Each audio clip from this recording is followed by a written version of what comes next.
What happens when a serial killer tries to live a normal, glamorous life as a billionaire's husband? That's right. Season 5 of You takes Joe Goldberg back to New York City, but this time he's not hiding. He's out in the open, rich, married, and still Joe. But does this final season give us the twisted thrills we came for? Or does it fall flat in a mess of recycled drama? Let's break it all down.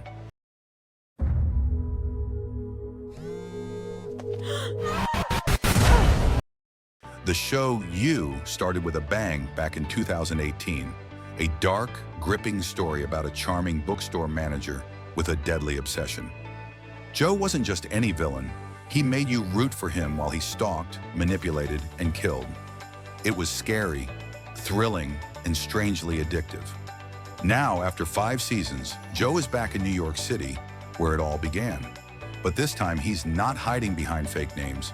He's Joe Goldberg, husband to Kate Lockwood, a billionaire CEO with her own shady past. They're rich, powerful, and trying to leave behind their bloody histories. But come on, it's Joe. You already know it's not going to stay peaceful for long. At first, the setup feels promising. Kate's family is full of drama. Her twin sisters Reagan and Maddie are greedy and ruthless, and her half-brother Teddy is trying to hold the family together while staying in the shadows. The potential for conflict is huge. Then comes Bronte, played by Madeline Brewer, a quirky, fast-talking playwright who literally breaks into Joe's old bookstore. She's the manic pixie dream girl straight out of a 2005 indie film. And as soon as she appears, you can almost guess her entire character arc. She's just another version of Beck, Joe's first obsession. The problem? It all feels too familiar. Joe says he wants to change, that he's done with murder. But surprise? His old habits return fast, and the show doesn't even try to hide it. Let's talk about what worked this season. First off, Penn Badgley. As always, his performance is the glue holding everything together. Joe might be ridiculous at this point, but Penn makes him feel real, dangerous, delusional, and sometimes even vulnerable. There's also something fun about how self-aware the show has become. It knows it's a soap opera. There's drama, twists, and even a few campy moments that almost feel like a murder mystery party. And for longtime fans, there are plenty of callbacks and cameos that feel like a reward for sticking around.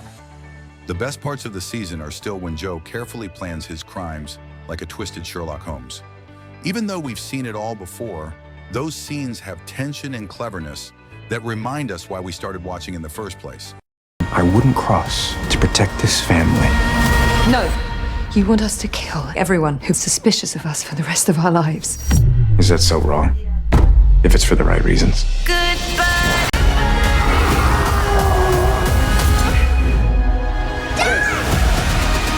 At heart, I am a normal guy. Now here's the problem. It's all been done. The same obsessions, the same lies, the same voiceovers about how he's really changed this time. It's like watching a remix of the first season, but with more money and less suspense. Instead of growing darker or digging deeper into Joe's mind, the season goes for a safe route.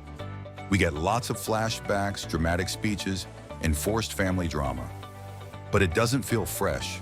It feels like the writers weren't sure how to end it all.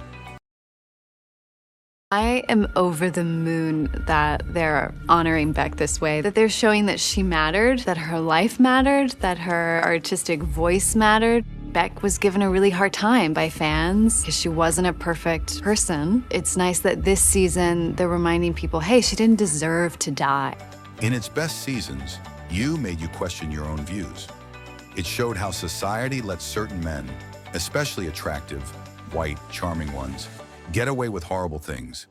It played with romantic comedy tropes, true crime trends, and our obsession with anti-heroes.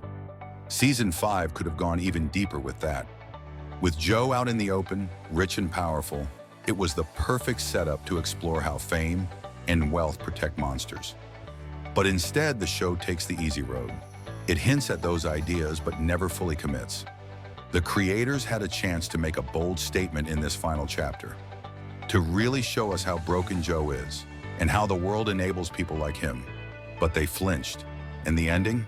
It's messy, rushed, and lacks the punch fans were hoping for. So is You Season 5 worth watching? If you've made it this far, sure, it's closure.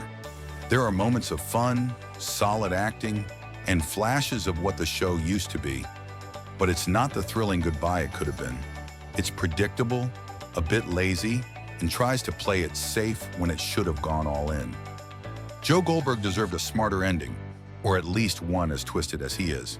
Instead, we got a season that felt more like a rerun than a finale. But hey, in the end, maybe that's the point. Joe never really changed, and maybe neither did we. What did you think of the final season? Did Joe's story end the way you expected, or were you hoping for something darker? Let me know your thoughts in the comments, and if you enjoyed this breakdown, don't forget to like, subscribe, and hit that bell for more honest reviews on your favorite shows. I've got plenty more coming, so stay tuned, and thanks for watching.